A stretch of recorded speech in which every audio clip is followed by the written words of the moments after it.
네, 우리 미정자매 성찬 나눔 감사드립니다. 또 우리 한진 형제도 하나님의 축복을 잘 누리고 사시는 모습도 늘 격려가 많이 됩니다. 지난주에 그 몽골 AMC 다녀온 것에 대한 프레젠테이션은 주중 예배 때 좀 해드렸고요.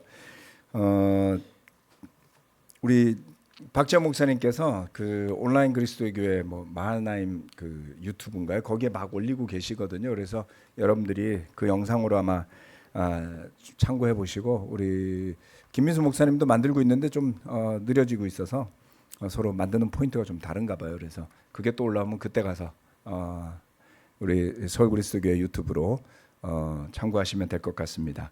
오늘 저는 사람의 손에 이끌려 성령에 이끌려라는 제목으로 말씀을 준비해 봤습니다.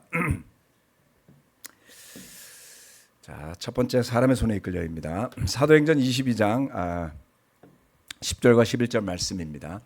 그때 내가 주님 어떻게 하라 하십니까? 하고 말하였더니 주님께서 내게 말씀하셨습니다. 일어나서 다마스쿠스로 가거라.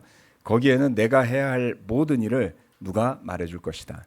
나는 그 빛의 광채 때문에 눈이 멀어서 함께 가던 사람들의 손에 이끌려 다마스쿠스로 갔습니다. 사도행전 22장 말씀은 바울이 예루살렘에서 사람들 앞에서 이제 체포당하던 때 본인이 어떻게 예수님을 만나게 되었는지를 증거하는 그런 간증의 스토리 가운데 본인이 예수님을 만났던 순간을 표시한 것이죠. 후에 이제 바울로 이름이 바뀌지만 그 당시에는 사울이라는 이름의 젊은이는 성격이 매우 주도적인 사람이었습니다. 그러나 이 순간은 눈이 멀어서 자기가 주도적으로 가던 그 길을 다 가지 못하고 가던 사람들의 손에 이끌려서, 사람들에게 이끌려서 다마스쿠스라는 도시에 도착을 하게 됩니다. 우리 대부분의 형제 자매들은 이 내용을 잘 아시잖아요. 사울은 자신이 못마땅하게 여겼던 예수의 추종자들을 조직적으로 핍박하기 위해서 열심히 했죠. 그래서 자기가 나서서 모든 관계 연락망을 통해서, 심지어는 예루살렘도 아니고 다마스커스라는 먼 도시에 있는 크리스천들까지도 처벌할 계획을 세우고 허락까지 받아내고 그 길을 가다가 예수님을 만나게 된 겁니다. 전혀 예상치 못한 만남, 이런 거를 운명적 조우 이렇게 표현할 수 있을까요? 네. 그런데 그렇게 주도적인 성격의 젊은이가 눈이 멀어서 아무것도 할 수 없게 돼서 그 도시로 이끌려서 가던 과정을 한번 생각해 봅시다. 여러분, 이렇게 본인이 계획했던 모든 것이 전혀 뜻대로 되지 않고 다른 사람에게 이끌려서 본인의 목적과 전혀 다른 이유로 목적지에 도착하게 된 적이 있었습니까? 경우에 따라 다르겠지만 살다 보면 이런 일을 겪게 됩니다. 그럴 때 얼마나 좌절스럽고 혼란스럽고 마치 자기의 인생이 다 뒤죽박죽이 된 것 같이 느끼게 될까요? 네. 우리 영종 형제가 멕시코에 갈 때 아주 좋은 조건으로 취직이 돼서 간다 그래서 정말 열심히 환영을 해줬는데 갑자기 코로나가 생겨갖고 그 이듬해 다 버리고 귀국을 하게 된 일이 있었거든요. 얼마나 혼란스러웠을까요? 그렇죠? 꿈꾸고 계획했던 거 아무것도 안 되고 정말 그 참담함은, 여러분 한번 스토리를 들어보세요. 굉장히 다이내믹한 간증의 이야기가 그 가운데 있습니다. 영종 형제만 그랬겠습니까, 여러분? 우리 모두 다 어떤 형태는 이런 것들을 겪게 됩니다. 저는 이렇게 사울의 상황을 적절할지 모르겠는데요. 자유롭게 뛰놀던 젊은 청년들이 본인의 의지와 무관하게 국가의 손에 이끌려 논산훈련소에 입소하게 됐을 때 느낌이 이러지 않았을까?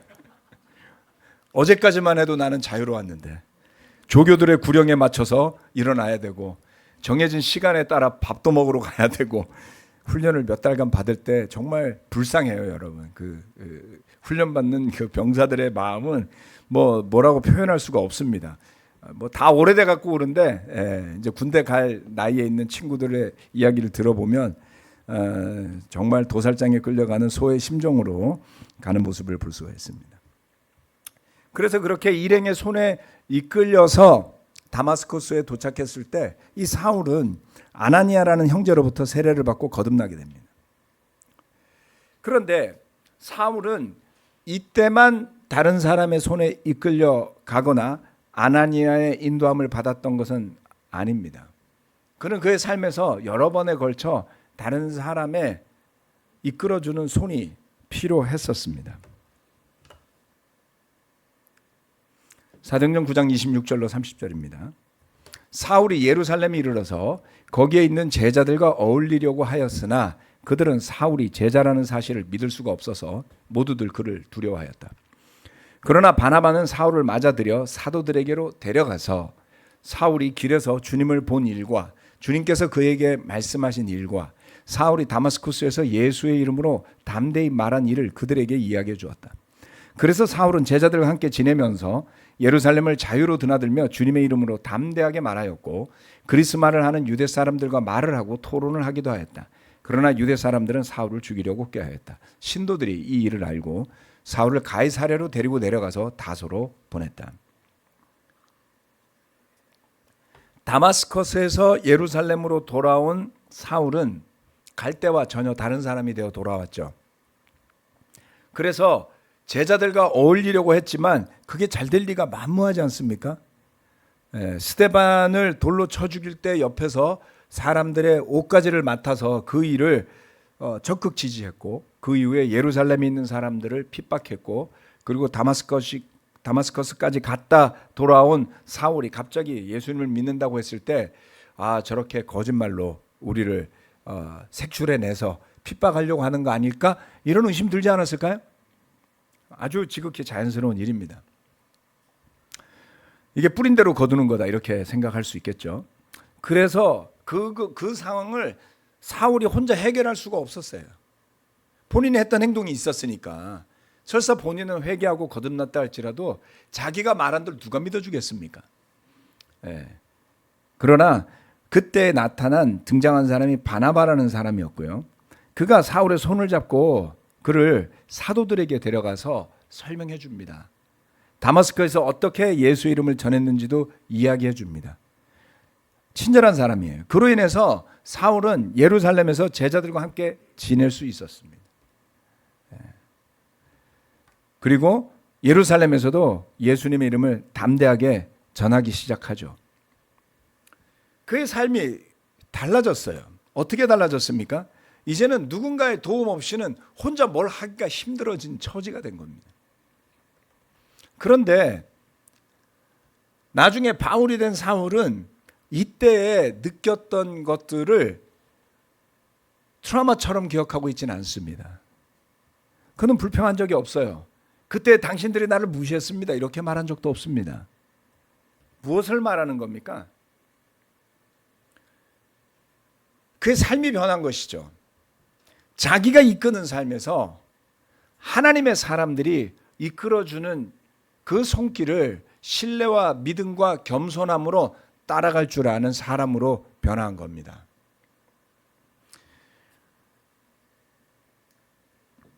종종 우리는 내 마음대로 하는 게 멋지고 좋은 거라고 생각하며 삽니다.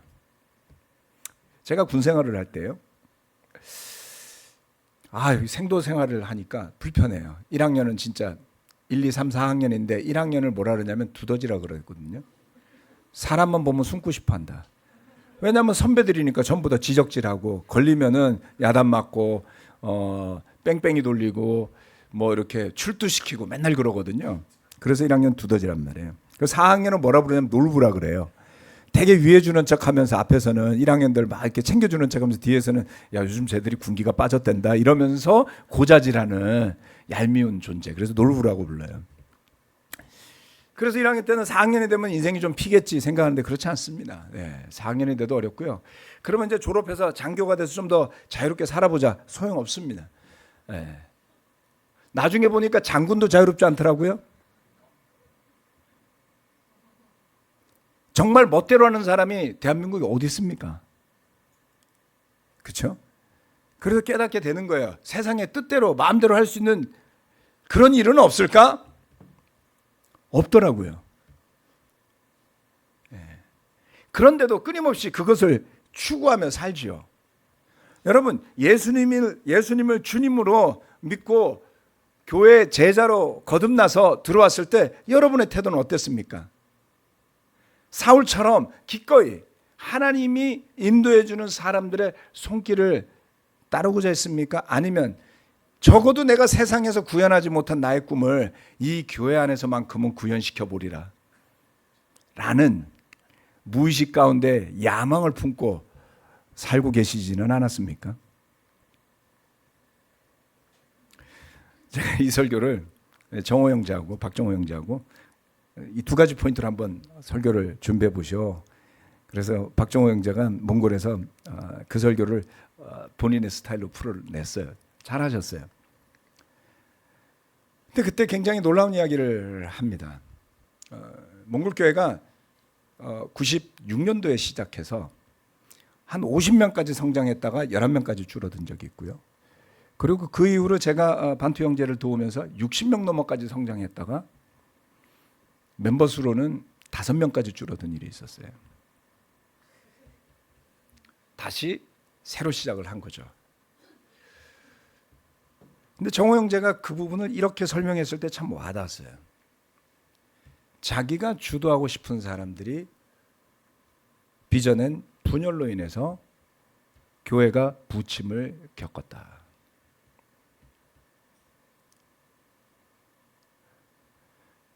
사람들의 손에 이끌릴 때가 있습니다. 하나님이 어떠한 이유로 우리를 누군가의 도움을 받게끔 해줄 때 그것이 수치스러운 일이 아니고요. 그것이 잘못된 일도 아니고요. 그것이 열등한 일도 아닌 것입니다. 우리가 제자훈련이라는 말을 아주 오랫동안 써왔고 제가 그것을 더 건강한 모습으로 어떻게 해석하고 어떻게 적용할 수 있을까를 지난 한 20몇 년 넘게 고민을 했었거든요. 근데 형태가 문제가 아니었더라고요. 방법도 문제가 아니었습니다. 그 제자훈련이라는 것에 대한 이해를 각 사람이 자신이 좋을 대로 하고 있었던 게 가장 큰 문제였습니다. 어떻게 하는 것이 하나님의 뜻대로 가는 길이며 하나님이 보시기에 기쁘고 아름답고 우리 믿는 사람들이 덕이 될 만한 일인지를 깊게 고민하지 않은 결과가 부작용들로 나타났던 거고요. 예. 그러나 신약 성경 안에 나와 있는 말씀들 가운데 보면 건강한 의미에서의 제자로서 서로를 돕는 일은 너무나 쉽게 알아볼 수 있게 쓰여져 있었다는 겁니다. 사도 바울조차 그러지 않았습니까? 그가 성령의 계시를 받은 사람이었지만 남들을 다 무시하고 본인의 계시만을 주장하면서 산 사람이 아니었다라는 것이죠. 직접 예수님이 사도로 세운 사람이었지만 다른 사람의 손에 이끌려서 안내받아야 하고 배워야 하고 오해를 해소하고 하는 과정이 필요했던 것을 볼 수 있습니다. 다음의 말씀을 보면 더더욱이 그렇게 느낄 수 있습니다. 결국 목숨의 위협까지 받게 되니까 주변 사람들이 권해서 사울은 다소라는 도시, 본인의 고향으로 내려가서 칩거 중이었어요. 그리고 그랬던 그를 바나바가 찾으러 갑니다. 사도행전 11장 25절로 26절 말씀. 바나바는 사울을 찾으려고 다소로 가서 그를 만나 안디옥으로 데려왔다. 두 사람은 1년 동안 줄곧 거기에 머물면서 교회에서 모임을 가지고 많은 사람들을 가르쳤다. 제자들은 안디옥에서 처음으로 그리스도인이라고 불렸다. 우리가 너무나 잘 아는 제자 공부할 때마다 강조하고 보여주는 그 구절의 말씀의 배경이 이런 것입니다. 이방 선교의 본부교회가 되다시피 했던 안디옥 교회의 본격적인 시작은 바나바가 사울의 손을 붙잡아서 다시 데려와서 안디옥에서 함께 함으로 인해 시작된 것입니다. 기독교를 회의적으로 바라보는 사람 중에 이 기독교는 바울이 만든 종교라고 하는 사람들도 있어요. 바울이 없었다면 기독교가 생겨났겠냐? 이건 바울이 만들었다라고 말하는 사람이 있을 정도로 신약 교회의 선교는 사도 바울을 빼놓고는 말할 수 없어요. 그랬던 그도 누군가의 손에 이끌려서 배우고 성장하는 과정이 필요했던 겁니다. 저와 여러분의 삶에서 이끌어주는 손이 있습니까?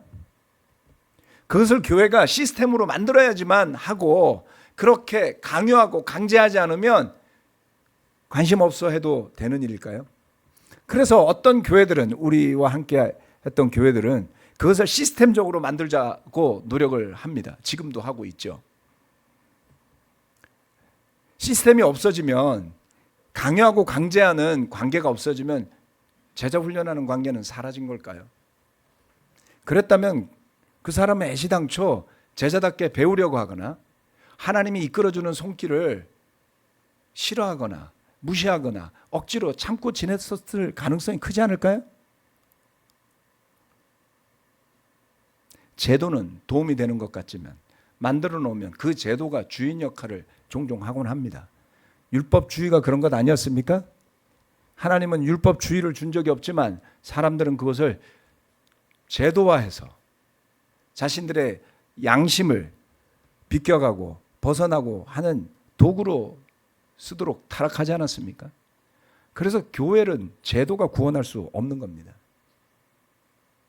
사울은 자신이 누군가의 손에 이끌려 가야 하는 것을 부끄러워하지도 않았고 잘못됐다고 생각하지 않았습니다. 누군가의 손에 이끌려 가는 일은 매우 성경적인 모습 중 하나임을 배우게 됩니다. 성장하고 성숙해져 가는 것을 스스로의 힘으로 다 해보고 싶을지 모르겠어요. 한번 해보세요. 그렇게 되지 않습니다. 나이가 들고 연로해지면 자식들의 손에 이끌려서 도움을 받아야 될 때도 오지 않습니까? 그게 창피하고 부끄럽습니까? 그렇지 않습니다. 하다못해 국가가 지원해주는 요양보호사의 손길을 의지해야 될 때도 오잖아요. 물론 그 기간이 짧을수록 좋겠지만요. 혼자 살 수 있는 세상은 아닙니다. 하나님은 우리를 혼자 살라고 만들어 주시지도 않았어요. 그래서 우리는 서로가 필요합니다. 그런데 그렇게 필요한 서로를 어떻게 바라볼 것이냐는 결국 저와 여러분의 믿음이 결정하게 될 것입니다. 나이가 들수록 오히려 더 적극적으로 자신의 삶에 누군가를 초대하고 함께 하려고 해야 합니다. 오히려 더욱더 적극적으로 누군가의 손에 이끌려 가야 할 순간이 있다면 사울이 그랬던 것처럼 겸손하게 그 길을 갈 수 있어야 하고 그럴 때 비로소 길이 열리고 성장해 나갈 수 있습니다. 두 번째, 성령에 이끌려입니다. 사도행전 20장 22절로 24절 말씀. 보십시오. 이제 나는 성령에 매여서 예루살렘으로 가는 길입니다. 거기서 무슨 일이 내게 닥칠지 나는 모릅니다. 다만 내가 아는 것은 성령이 내게 일러주시는 것뿐인데 어느 도시에서든지 투옥과 환란이 나를 기다리고 있다는 것입니다. 그러나 내가 나의 달려갈 길을 다 달리고 주 예수께 받은 사명 곧 하나님의 은혜의 복음을 증언하는 일을 다하기만 하면 나는 내 목숨이 조금도 아깝지 않습니다. 여기 말씀에 보면 바울은 이제 자신이 성령에 매여서 예루살렘으로 가는 길이라고 이야기를 하고 있습니다. 이 매여서 간다라는 이야기를 어떻게 최근에 관심을 가지게 되었냐면 우리 몽골 선교사 박정호 형제가 원래 물리학 전공이죠. 물리학 박사 뭐 이렇습니다. 컴퓨팅 뭐 그다음에 AI 쪽에 일을 하던 사람인데 성경의 가르침 중에 부활이라는 것을 받아들이기를 상당히 어려워했어요. 어떻게 인정하긴 했지만 늘 궁금한 게 많다가 어느 날 갑자기 깨달음이 왔나 봐요. 그래서 이번 몽골 AMC를 준비하는데 주제로 이거를 너무 내고 싶어 했어요. 그게 뭐였냐면 양자의 얽힘이라는 겁니다.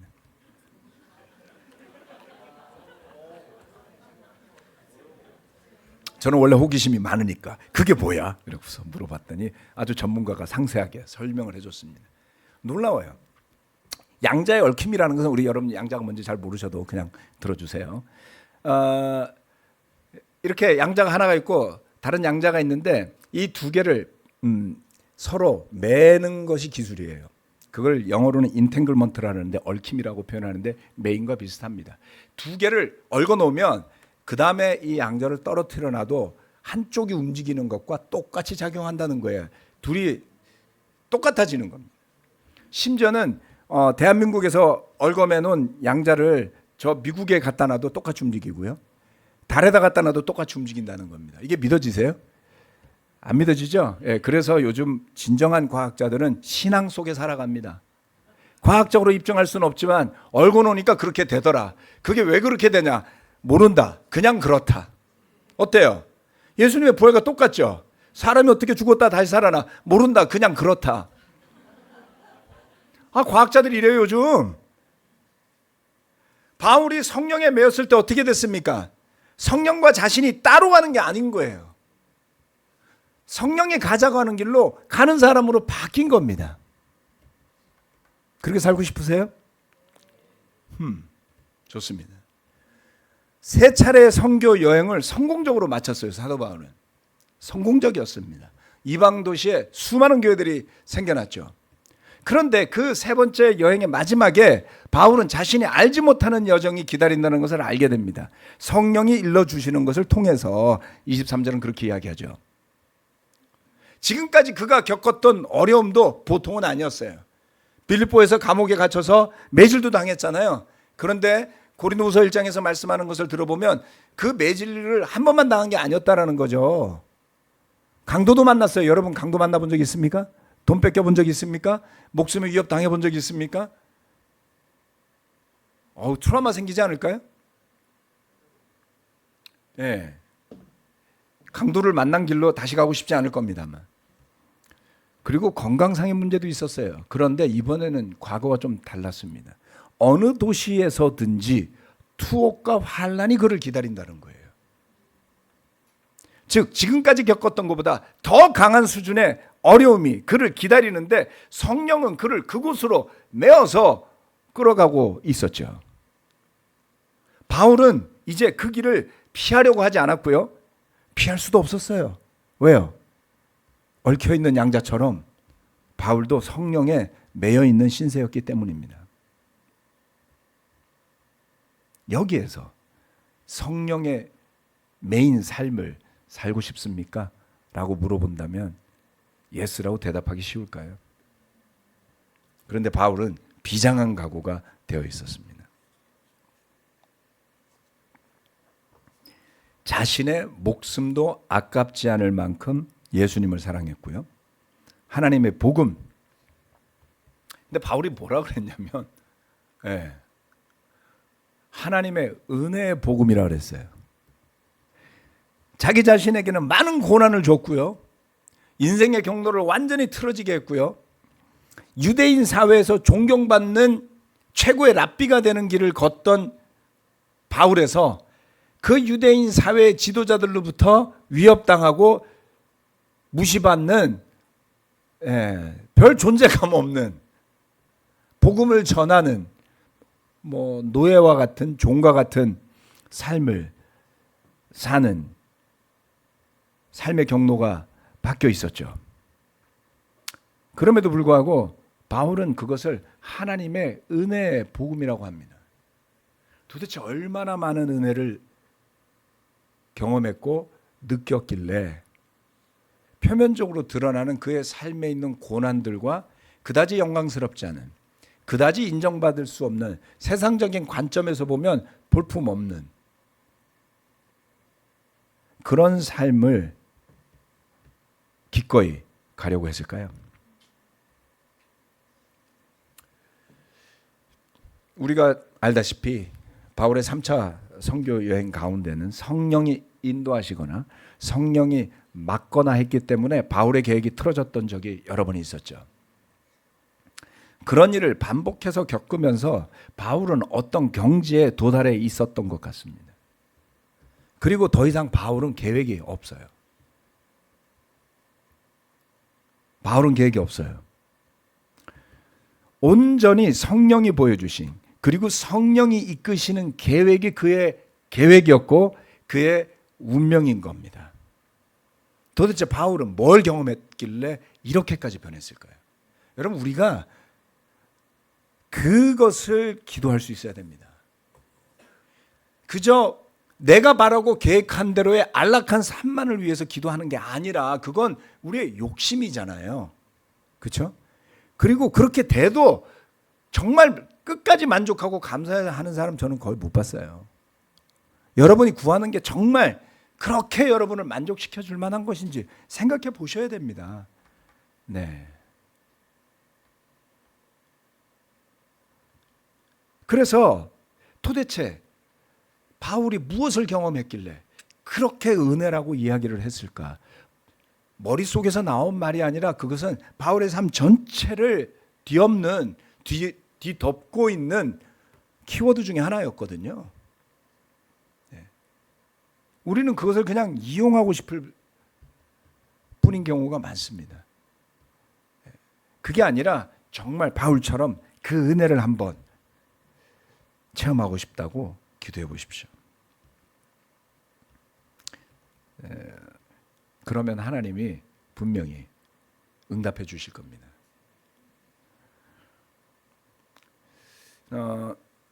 몽골에 박종호, 박은정 부부를 선교사로 파송한 지가 8년째가 되어 가는데요.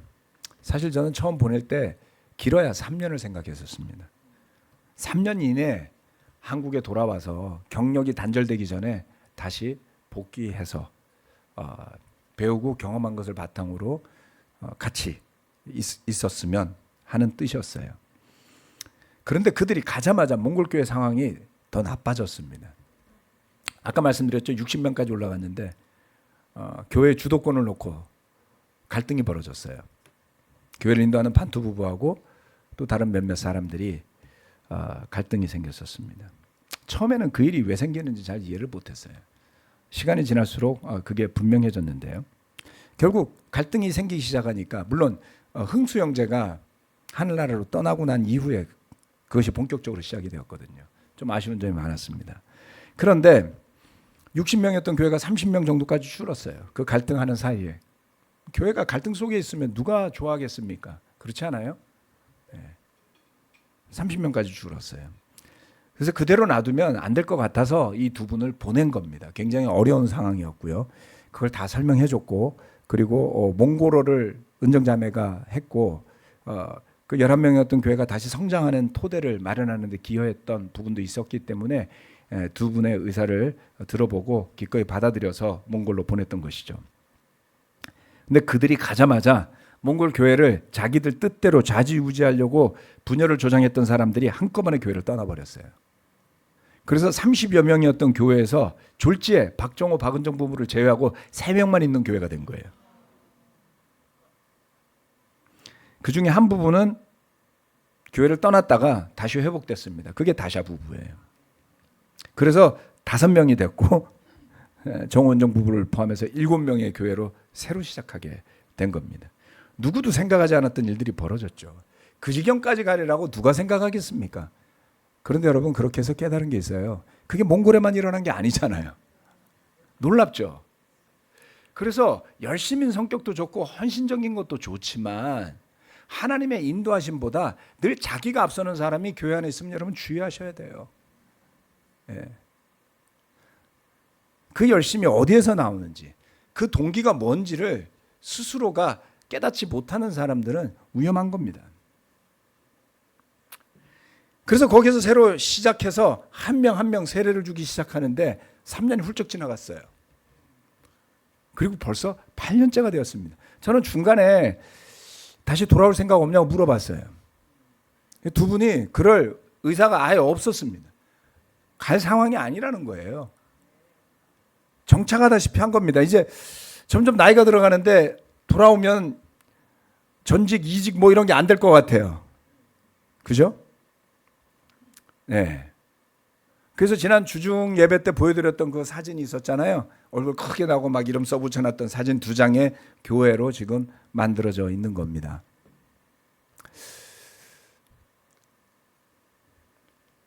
복음을 선택하는 바울의 모습의 일부를 지난 주에 있었던 몽골 AMC에 참가하면서 저는 이 부부에게서 발견한 겁니다. 누가 강요하지 않았고요. 손익 계산서를 두들겨 보면 그 선택을 해서는 안 되는 선택이에요. 나이도 들어가고 건강의 문제도 있고 몽골의 병원 비교할 수가 없을 겁니다. 의료 체계 모든 것들이. 저는 그래서 걱정도 됐거든요. 그렇지만 두 사람은 기꺼이 남아서 더 헌신하는 것을 선택했습니다. 성령에 이끌려 사는 사람들의 모습은 이 세상의 논리를 초월하는 겁니다. 그래서 가치 있고, 그래서 살아있고, 그래서 아름다운 겁니다. 여러분, 너무 자기 스스로 똑똑한 선택을 하려고 하다가 자기 꾀에 넘어가서 실수해 본 적 없나요? 얼마나 괴로워요. 그렇죠? 난 똑똑한 줄 알았는데 자기 꾀에 넘어가서 실수하고 실패하게 되고 피해를 입거나 피해를 끼치거나. 혹시 그런 적이 있다면 여러분 자신을 돌아보셔야 됩니다. 남의 문제가 아니잖아요. 나는 과연 내 삶을 지금 누구의 손에 맡기고 살고 있는가? 내 손에 맡겼다면 내 손에 맡긴 응당한 결과만큼 스스로를 원망해야 됩니다. 그게 아니라 주님의 손에 맡겼다면 바울처럼 상상할 수 없는 어드벤처를 경험하게 되겠죠. 주님 이게 뭡니까? 이렇게 말할 수 있잖아요. 그렇죠? 네, 저는 그게 나은 것 같은데요.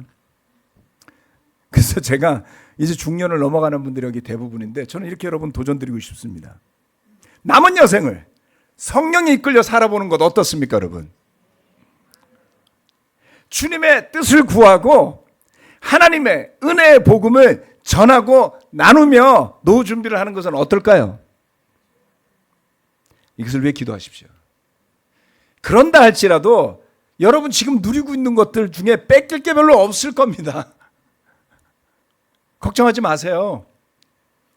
다만 더 풍요로워지더라도 그 풍요의 삼켜짐을 당하는 쪽으로 가지는 않겠죠. 그리고 머지않아 우리가 하는 역할과 직업은 내려놓을 때가 옵니다. 이미 일어나고 있어요. 그렇죠? 은퇴하신 분들 계시잖아요. 몇몇 분들. 저는 10년 안에 대부분 은퇴할 거라고 보거든요. 은퇴하고 난 다음 이 교회의 모습은 어떻게 되어 있을까요? 그냥 온다고요. 국민연금 받고 살기 때문에 비참한 삶이 되어 있을까요? 네. 더 좋아져요? 네, 어머님 증인이세요. 근데 아버지 어머니는 국민연금보다 잘 받고 계시기 때문에 그렇게 말씀하시면 안 돼요. 네, 군인연금 받고 계시기 때문에 국가의 혜택입니다. 죄송해요 어머니. 여러분 준비하셔야지 됩니다. 마지막까지 발버둥 치는 삶이 아니라 내려놓고 하나님의 인도하심, 성령에 매여서 가는 게 저는 그 길이 가장 좋은 것 같아요. 제가 몇 년 전부터 그렇게 말하지 않았습니까? 이 교회 제 뜻대로 되는 게 하나도 없습니다. 얼마나 마음 편한지 몰라요. 예. 제 뜻대로 하자고 해가지고 설득해서 가면 제가 책임져야 되잖아요. 그렇지 않아요? 그런데 제가 책임질 수 있나요? 없어요. 얼마나 많은 다양한 기대와 요구가 있는데요. 그리고 그게 틀린 것도 아니란 말이에요. 그런데 성령의 힘에 맡겨놓고 가면 주님 어떻게 하실래요? 이렇게 물어볼 수 있잖아요. 꽤 괜찮다니까요. 여러분 해보세요. 네. 그래서 믿음의 형제 자매들과 어울려서 교제하고 그리고 가족과 친구들에게 복음을 나누며 사는 삶은 삶의 마지막 순간까지 이어질 수 있습니다. 진정한 은퇴는 천국 가서 하죠 뭐. 어떻습니까? 이번에 몽골 AMC 가면서 가족들하고 친구들하고 한 10명이 더 같이 갔어요. 그러니까 53명 갔는데 그중에 10명은 우리 형제자매들의 가족 또는 우리 형제자매들의 친구 이렇게 같이 간 겁니다. 그분들이 거의 다 모든 예배 빠지지 않고 다 참석했어요. 예. 그리고 같이 갔던 형제자매들이 야, 이거 너무 좋은데? 그럼 우리 대가족 여러분 수련회 때도 같이 초대해야지. 이렇게 되는 겁니다. 거기까지 오시면 오신 김에 성경 공부라도 하시지 그래요. 이렇게 되는 겁니다. 이거보다 나은 전도가 어디 있습니까, 여러분? 그러니까 전도를 어느 한 방향으로 과거에 내가 했던 것만 떠올리시면 실수하는 겁니다. 성령님에 매여서 전도합시다. 성령님에 매여서 제자로 살아갑시다. 그것이 진정 우리 삶의 축복이 되리라고 저는 믿습니다. 기도하고 마치겠습니다. 하나님, 이 방에 있는 대부분의 형